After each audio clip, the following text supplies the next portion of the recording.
මහා ප්‍රජාපති ගෞතමී මහා රහතෙනණින් වහන්සේ. අපේ ලෝකේ ගොඩාක් අය උන්වහන්සේව අමතක කරලා තියෙනවා නේද?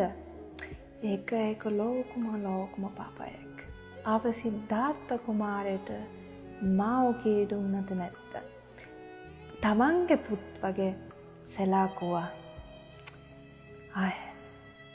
උන්වහන්සේ කොච්චර පරිපූර්ණද?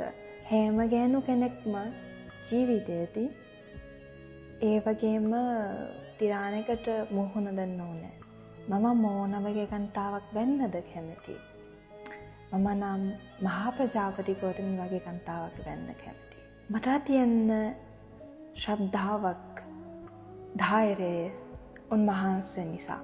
උන්වහන්සේගේ කේපවීම නිසා අපි දැනගත්ත අපි කාන්තාවන්ට නිවන් දකින්න පුළුවන් කියලා. කාන්තාවක් වීම නිවනට දකින්න කිසිම බාධාවක් නොවේ.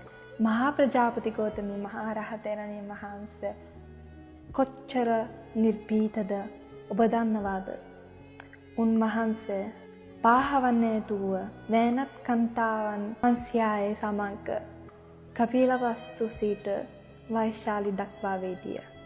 ඔක්කොම උපසම්පද ඉල්ලීමට. බොහෝ දෙනා උන්වහන්සේගේ ප්‍රඥාව ගැන දන්නේ නැහැ. වටින්නේ නැහැ.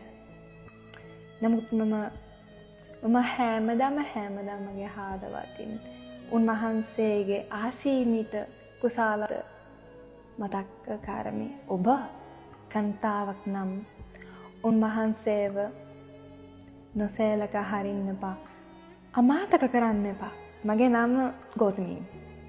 ඒක මම මහා ප්‍රජාපති ගෞතමී මහා රහතන් වහන්සේට කාල උපහාරයකි. බුදුරජාණන් වහන්සේට සහ මහා ප්‍රජාපති ගෞතමී මහා රහතන් වහන්සේට හැමදාම මගේ නමස්කාරය වේවා.